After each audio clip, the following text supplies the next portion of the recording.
Еўрапейскае радыё для Беларусі.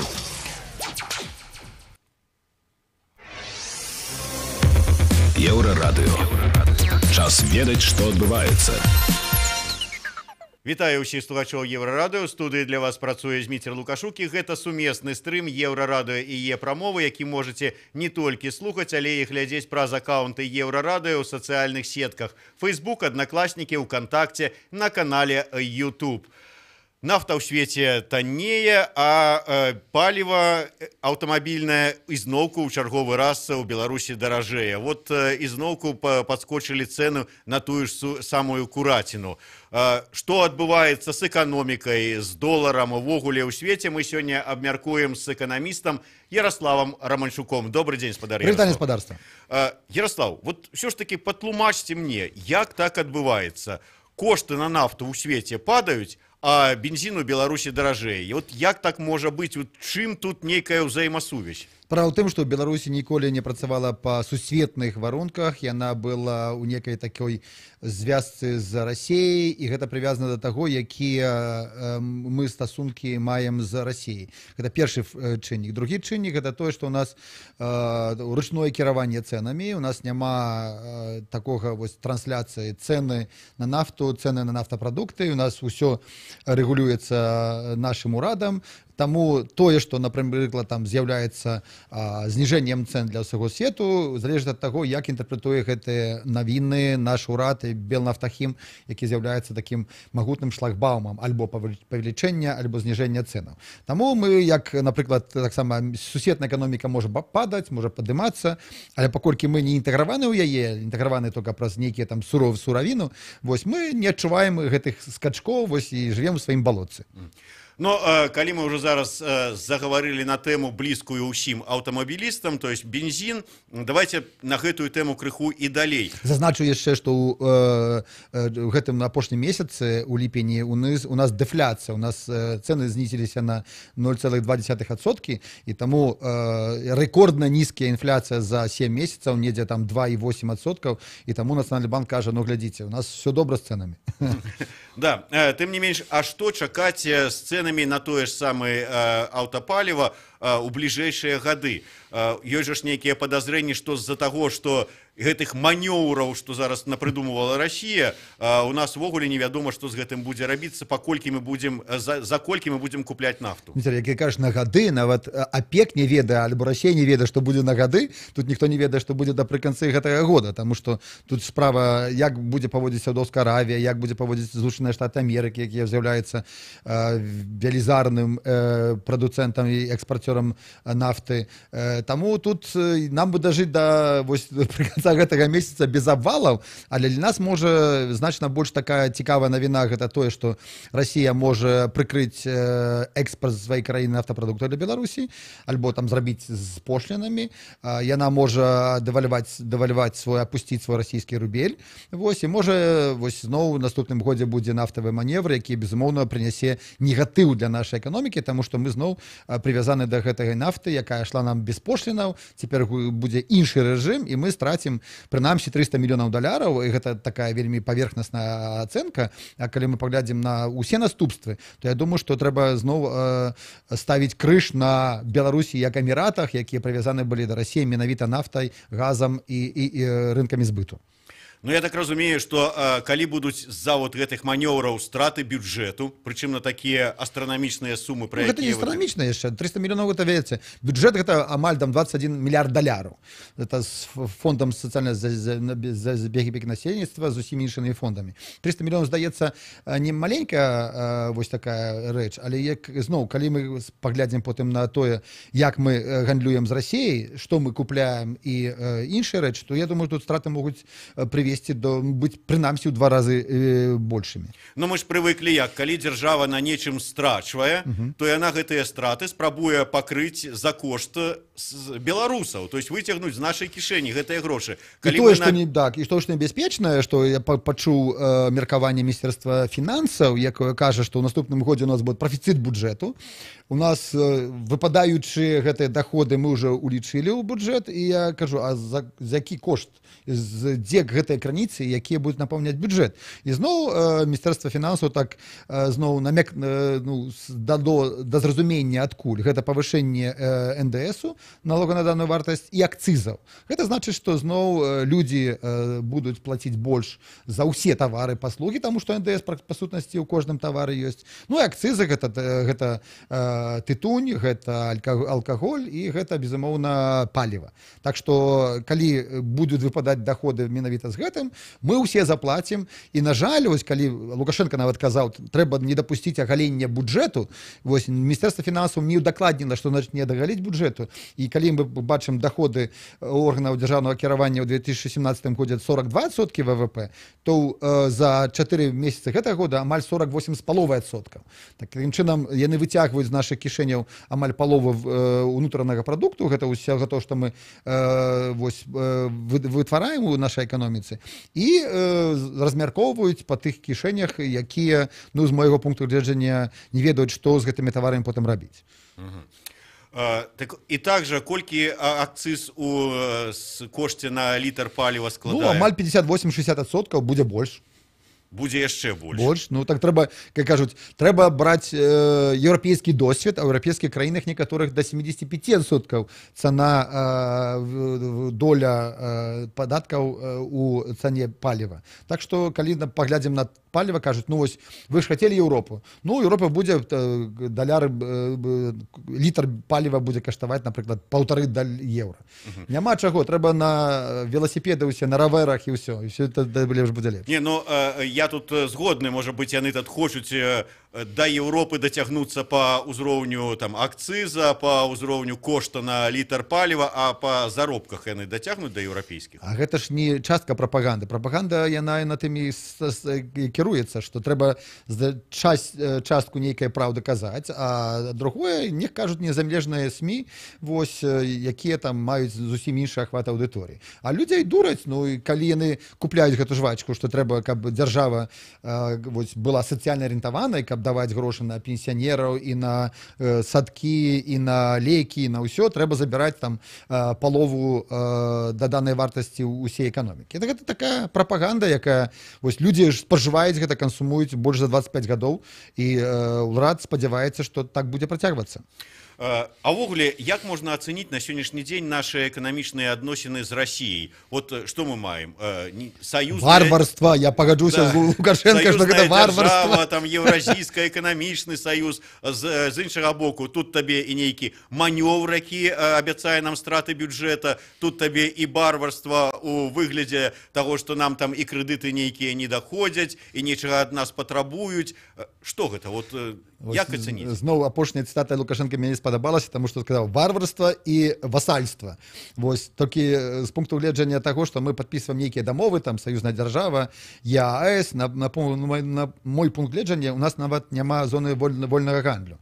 Мы зусім у рэжыме, калі лабісты робяць сваё, кантрабандысты робяць сваё, людзі, як кажуць, казаў Лукашенко, з цяжкімі пагонамі ператварылі Беларусь у пляцоўку, праз якую ідуць там мільярды даляраў кантрабанды, контрафактнай прадукцыі у Расію зноў. І тут няма месца для некага прынцыпу верховенства права, для справядлівай абмену, для эканамічнай свабоды, для прадпрымальніцтва. Таму калі ён чуе, што, напрыклад, інтэграцыйны грант скарачаецца, становіцца менш за 5% ВВП, ён пачынае казаць гэтую рыторыку варварства, васальства, і Расія не выконвае сваіх абавязкаў. Але па сутнасці, што Расія сёння робіць у такім актыўным рэжыме, яна датуе свае прадпрыемствы, прычым датуе нафтаперапрацоўку, датуе лабістаў магутных мільярдэраў. На гэта ідуць трыльёны расійскіх рублей з бюджэта, але тое, што Беларусь робіць на працягу апошніх 20 гадоў. Імпартазамяшчэнне — гэта наша канцэпцыя, пратэкцыянізм — гэта наша канцэпцыя, госзаказ у гэтым відзе, які ёсць сёння, гэта таксама наша канцэпцыя.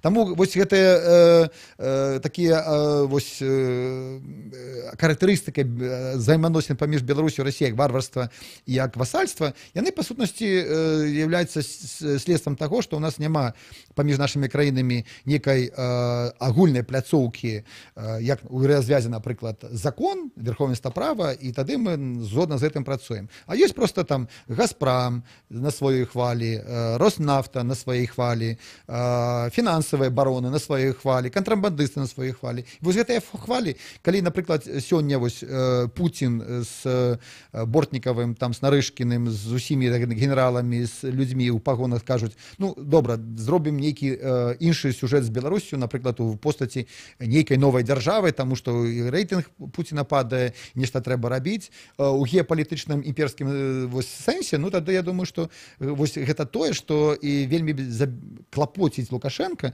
які замест таго, каб рабіць інстытуты незалежнай краіны, незалежнай эканомікі, рабіць больш удалыя, больш канкурэнтаздольныя, чым у Расіі, ён проста, вось, як я казаў зноў Мінфін, ну так, яны робяць свой манёвр, але мы папросім іх, каб яны далі нам нейкую кампенсацыю. Зноў мы просім Расію, каб яна нам дала. А калі мы просім, ну, Расія адчувае сябе старшым братам, як кажуць, ёсць васал, а ёсць, як гэта там, пан, вось пана. Такім чынам, вот, спадзявацца на тое, што будуць выкананыя абяцанні і Беларусь там некалі, калі там мы павінны былі к 2020 году атрымліваць нафту па ўнутранарасійскім... 24-й, 25-й, гэта, як памятаеш, 15 гадоў мы выходзім на адзіны там курс, на нейкую інтэграцыйную валюту, гэта жвачка такая цягнецца. Ніколі гэтага не будзе, калі не будзе зменены палітычныя параметры ўзаемаадносін паміж нашымі краінамі. Так што, вось, я думаю, Путін запрашае Лукашенка. А што ім абмяркоўваць? Ну, чэмпіянат свету по футболу скончыўся, вельмі добра прыйшло ўсё. Еўразійскі, апошняя там еўрапейскую алімпіяду, гэта абмяркоўваць 2019 года. Ну, гэта не тая тэма, якая цікавіць Пуціна. І самае вось такое сур'ёзнае для Лукашэнкі, што сёння яму няма чаго запрапанаваць тым людзям, якія вакол Пуціна робяць знешнюю палітыку. Няма того праекта, які бы зацікавіў, сказаў, ну добра, беларусы, найце яшчэ, трымайце там нафту, газ, нейкія інфраструктурныя рэчы, крэдыты. Няма такого. АЭС будуюць, там АДКБ робяць. З Западам вось журналістамі зноў пасварыліся. Ну, ўсё добра. Я заўсёды здзіўляўся, калі вот бабулі, якія там гандлююць зелянінай дзесь там каля дарогі, кажуць у адказ на: а чаму у вас падаражэла вот зеляніна? Так долар же падаражэў. Вот падаражэла раптам курыца. Вот чаму? Вот што? Долар падаражэў, ці нафта будзе даражэць? За чаго вот адбываецца? Справа ў тым, што, напрыклад, нам трэба прыгатавацца да таго, каб паслухаць зноў яшчэ адну хвалю тлумачэнняў, чаму і беларускі рубль будзе дэвальваны, таму што, напрыклад, турэцкая ліра апусцілася амаль на 40%, расійскі рубль таксама ўжо за 68 з паловай, а быў нядаўна вельмі зусім іншая лічба. Паколькі наш беларускі рубль прывязаны да расійскага рубля ў кошыку на 50%, то у нас таксама гэта будзе. І зноў кажуць, вось, няма каардынацыі паміж цэнтральным банкам Расіі і Беларусі. Зноў яны нас падставілі. Мы ўсё робім добра, але нас не зразумеюць. А чаму старушкі гэта робяць? Таму што ў нас ёсць нацыянальная валюта, гэта валюта забяспечана і там прапісана ў Канстытуцыі, а ёсць народная валюта, гэта даляр. І даляр зноў з'яўляецца тым якарам, які карыстаецца і ўсе, і бізнес, і старушкі, таму што за апошнія 25 гадоў кідалі нас з рублём як хоча, з белкамі гэтымі зайчыкамі, а даляр, які быў, так і застаецца тым якарам, які захоўвае нашы зберажэнні і які дазваляе нейкімі старушкамі усім рабіць нейкія разлікі больш-менш справядліва. Пра тое, наколькі цяжкі будзе гэты якар у выглядзе даляра, мы пагаворым з Ярославам Романчуком у другой частцы нашай праграмы. Я нагадаю, гэта сумесны стрым Еўрарадыё і Е-прамовы. Для вас працуе Зміцер Лукашук. Слухайце, пасля кароткага выпуску навінаў на Еўрарадыё сустрэнемся.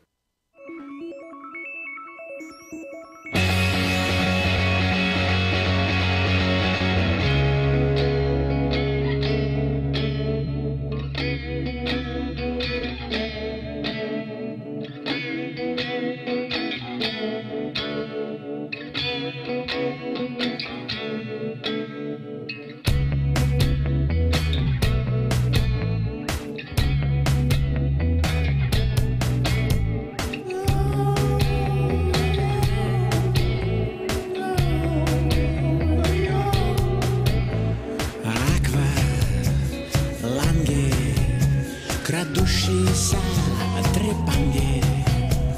Аква глубже, спасите наши души. Еўрарадыё. Час ведаць, што адбываецца. Вітаю, каротка пра асноўныя падзеі. Сёння Александр Лукашенко жорстка скрытыкаваў працу мясцовых органаў улады і кіраўніцтва прамысловай галіны падчас свайго візіту на Аршанскі інструментальны завод. Як перадае прэс-служба беларускага кіраўніка, ён звярнуў увагу, што нават парадак на тэрыторыі завода не навялі належным чынам, асфальт паклалі на траву. Незадаволены Лукашенко таксама і працай міністра прамысловасці Віталя Ваўка. Хутчэй за ўсё адпраўлю цябе працаваць альбо ў воршу, альбо ў турму, заявіў Лукашенко. І звярнуў увагу, што цяперашні дырэктар яшчэ малады кіраўнік, маецца на ўвазе дырэктар завода інструментальнага аршанскага завода Владзіслаў Бардзюкоў. Лукашенко паабяцаў прыехаць перад Новым годам і яшчэ раз праверыць, як працуе завод. Тым часам ён наладзіў сувязь паміж двума заводамі, якія стаяць на адлегласці 1 кіламетра падчас паездкі на Аршанскі інструментальны завод. Лукашенко высветліў, што работнікі на прадпрыемстве працуюць на станках, якім не адзін дзесятак гадоў, і высветліў таксама, што непадалёк стаіць станказавод «Чырвоны барацьбіт». Дарэчы, яго кіраўнік Александр Шульгін таксама прысутнічаў падчас візіта ў воршу і пацвердзіў, што можа паставіць большасць неабходнага абсталявання. Адлегласць паміж заводамі па дарозе складае крыху больш за 1 кіламетр. На магілёўскім заводзе «Строммашына» уводзяць аднагадзінны працоўны дзень праз 2 гады пасля візіту Лукашэнкі, паведамляе радыё «Свабода». Адміністрацыя выдала такое распараджэнне ад 7 до 8 раніцы, а працоўны тыдзень застаецца 5-дзённым. Такі графік ад 20 жніўня. Прычынамі адміністрацыя называе нізкую эфектыўнасць вытворчасці, цяжкое эканамічнае становішча, зменшэнне аб'ёму работ. Святлана Адзінец, служба інфармацыі.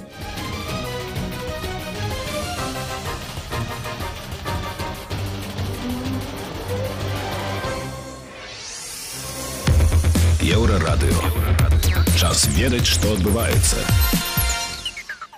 Вітаю ўсіх слухачоў Еўрарадыё. У студыі для вас працуе Зміцер Лукашук. Гэта сумесны стрым Еўрарадыё і Е-прамовы. І разам з эканамістам Яраславам Раманчуком мы абмяркоўваем тое, што адбываецца ў эканоміцы, ў фінансах і ўвогуле у Беларусі з жыццём беларусаў.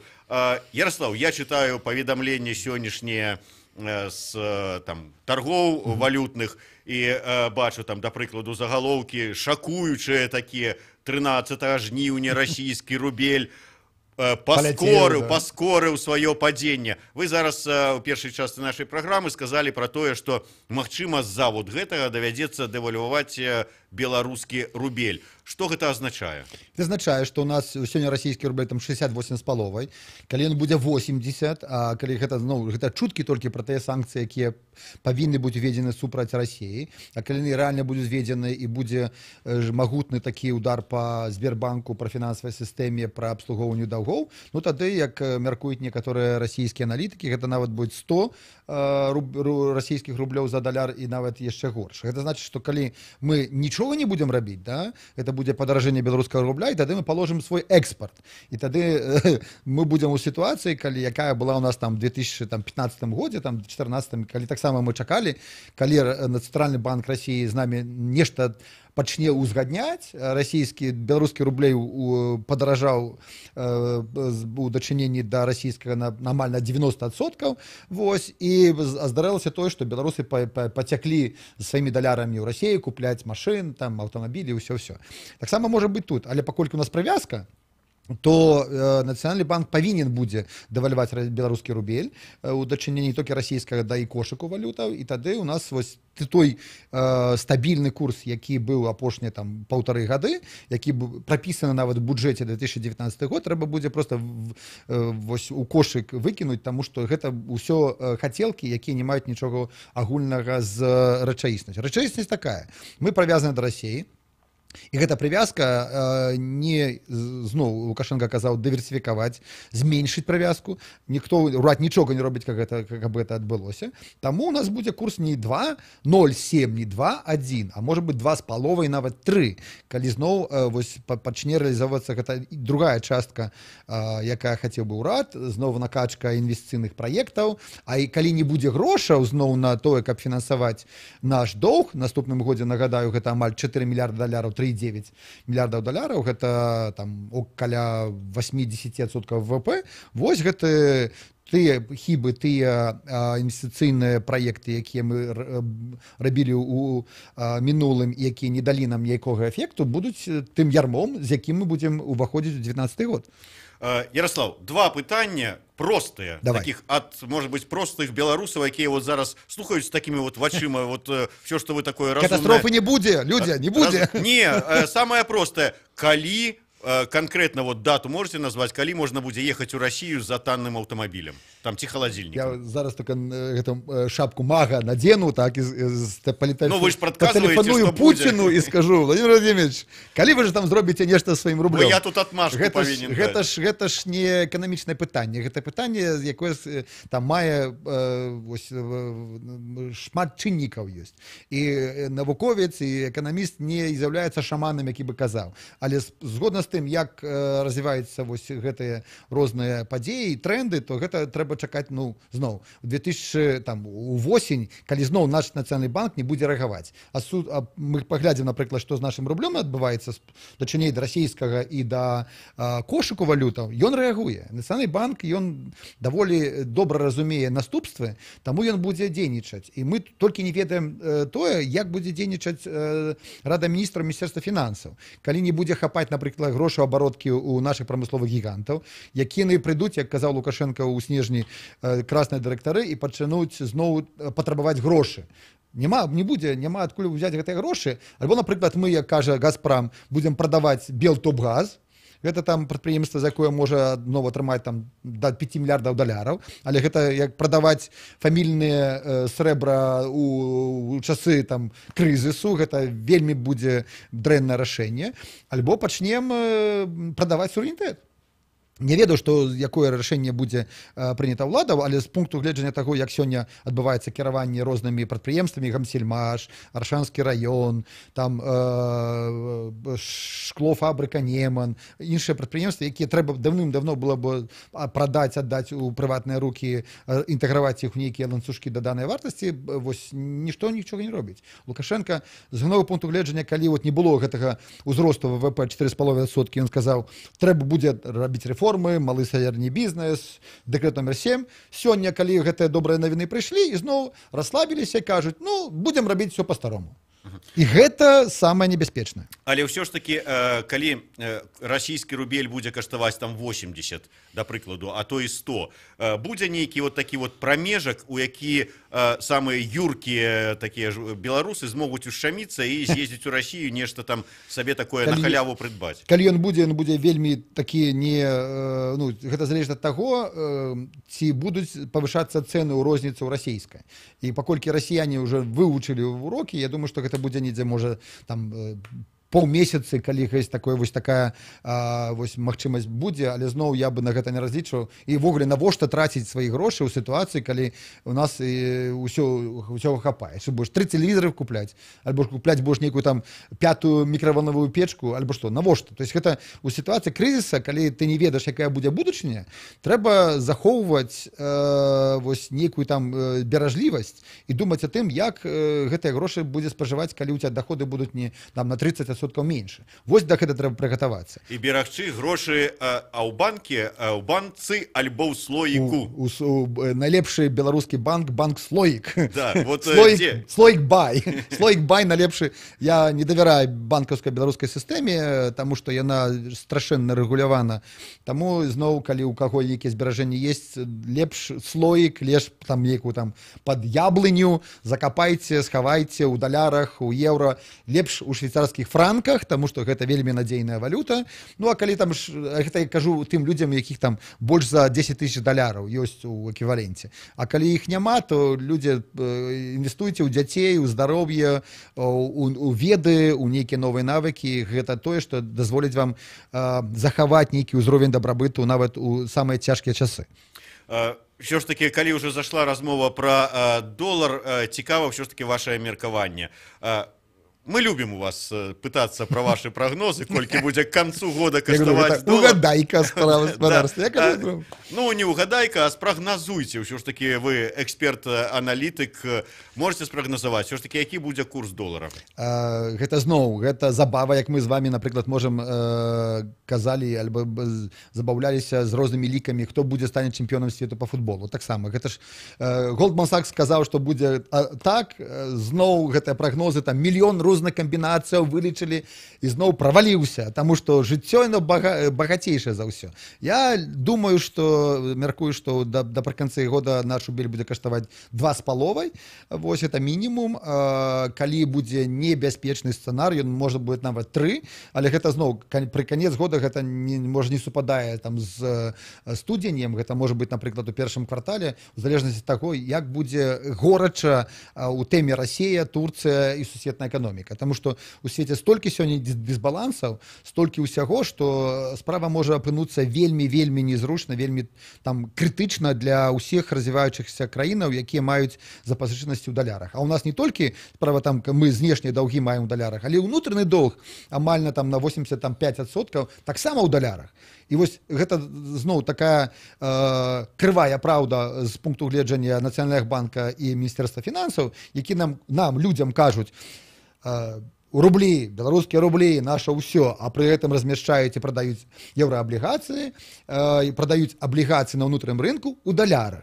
Вось калі Міністэрства фінансаў перастане гэту практыку далярызацыі доўга ўнутры краіны, тады я магу сказаць, што так, Міністэрства фінансаў і ўрад пачаў шанаваць беларускі рубель. Да гэтага так я казаць не магу. Спадзяванні на тое, што мы з дапамогай нейкіх міжнародных фінансавых структураў перажывем гэтыя бліжэйшыя магчымыя крызісы ёсць? Я думаю, што Міжнародны валютны фонд, Сусветны банк, Еўрапейскі банк рэканструкцыі і развіцця, яны сваю пазіцыю выклалі. Трэба пачынаць з самай балючай праблемы беларускай эканомікі, гэта дзяржаўны сектар. Ён дрэнна кіруецца, там таксічныя актывы, там мёртвы капітал, там шмат людзей працуе, якія там не могуць працаваць, выдайнасць працы дрэнная. Там ўсё тое зло, якое ёсць, там сканцэнтравана. Давайце прафесійна гэтым кіраваць.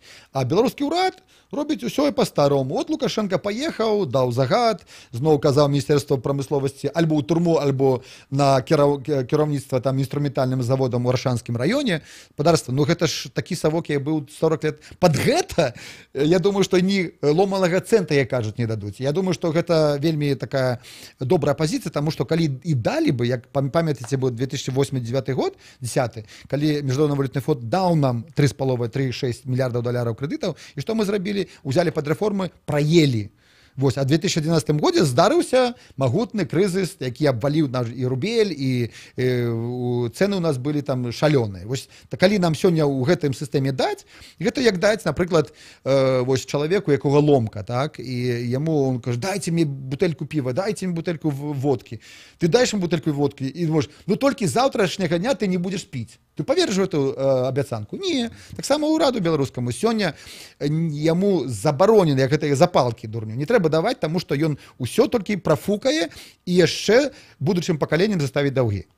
А можна ва ўсім гэтым, пра што вот зараз гаворыце, знайсці хоць што-небудзь добрае? Ну, да прыкладу, ваш калега Леонид Заіка любіць казаць, ну вот хаця б, можа быць, з нафтавай іглы саскочым, вот перастанем быць нафтавымі наркаманамі, пачнем нешта вот думаць, варушыцца. Добрыя лісічкі, грыбы у нас добрая, рыба добрая, вось Вольга наша марафон выйграла, гераіня наша, шмат таго добрага, якія любяць звычайныя людзі. На жаль, у эканамічнай палітыцы я не бачу нічога добрага ў 2018 годзе, нават тыя рэчы, якія там, на якія мы мелі спадзевы, дэкрэт номер 7, дэкрэт номер 8, нейкі там прынцып добрасумленнасці прадпрымальніцтва, усё гэта бюракратыя, сілавыя структуры забанілі, вось, і нічога гэтага не працуе. І такім чынам, вот я не ведаю, чаму вось гэты дыялог па сутнасці дзела забракаваўся. Лукашенко напрыканцы мінулага года выказаў свой пункт гледжання у стаўленні да бізнесу, і на вось першы там 8 месяцаў гэтага года вся гэта бюракратыя, яна заблакавала ўсе ўсё тое, што было ў гэтым дэкрэце номер 7 па сутнасці, і ператварыла яго ў дырэктыву номер 4, таксама была прынята напрыканцы 2010 года, таксама добрыя там дэкларацыі, а номенклатурна-краснадырэктарскія кланы як былі, так і застаюцца, як у эканоміцы дзяржавы менш не стала больш яшчэ. І это адказ на тое, ці ёсць нейкі пазітыў. Пазітыў толькі ў тым, што можа яшчэ больш людзей зразумее, што трэба менш дзяржавы ў эканоміцы, трэба, каб бізнесам займались прыватныя людзі, вось, і дзяржава пасля Мінздраўгейту, гэта самая, думаю, шалёны такі скандал 2018 года, вось, калі яна правалілася па ўсім накірункам з пункту гледжання аховы здароўя людзей, вось,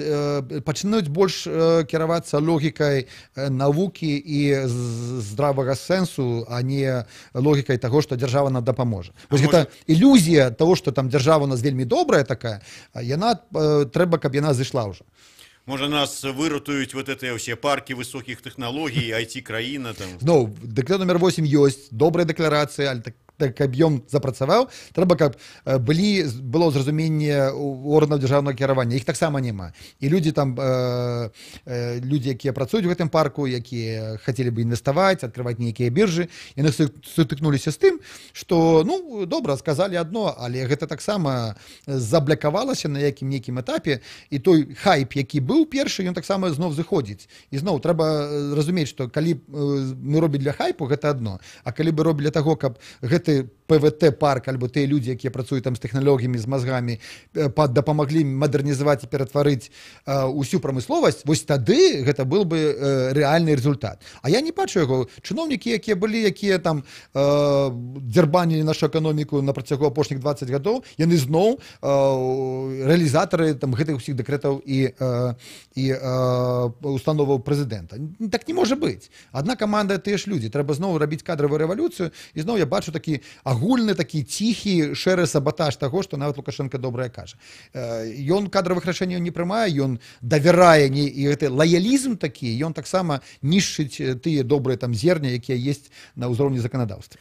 Ярослав, давайте уже на заканчэнне ўсё ж таки таксама бліжэй да народнага, так бы мовіць. Я разумею, што сёлета вот урожай яблыкаў добры, там памідораў, агуркоў, гэтак далей, грыбоў можа быць збольшага. Ну, прывыклі, можа быць, неяк там на закатках і перажывём, але ўсё ж такі, што чакае беларусаў у сэнсе заробкаў, коштаў, там, тарыфаў на камунальныя паслугі? Тарыфы павінны ўзрасці, гэта таксама нам казаў віцэ-прэм'ер Семашка, які куруе там ядзерную гэта станцыю. Ён казаў, ну, для насельніцтва там больш трэба там прыгатавацца сёння там з 5,8 центаў кілават-гадзіна, трэба меркаваць свае бюджэты пад 7%, 7 центаў кілават-гадзіна. А калі БЛАЭС запрацуе, так я кажу, што будзе яшчэ больш коштаў для хатніх гаспадарстваў, а я думаю, што пры такім раскладзе, як трэба будзе абслугоўваць крэдыт, яны кошты могуць узрасці нават там на 70%. Гэта на працягу там наступных там 3-5 гадоў.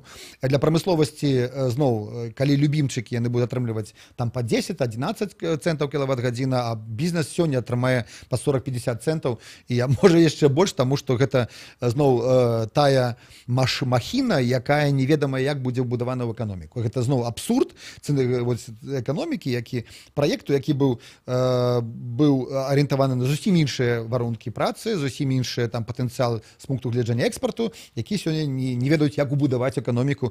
Прынамсі, мы не чулі, як ён павінны быць убудаваны. Згодна з заробкі, калі вось я адзначыў, што Міністэрства фінансаў на наступны год кажа, заробак будзе 1020 рублёў. Зноў, пабачце, у далярах яны не кажуць. І калі курс будзе, напрыклад, 2,5 альбо 3, ну так, будзе 1020 рублёў, а у даляравым значэнні гэта будзе там 350-400, можна нават і менш.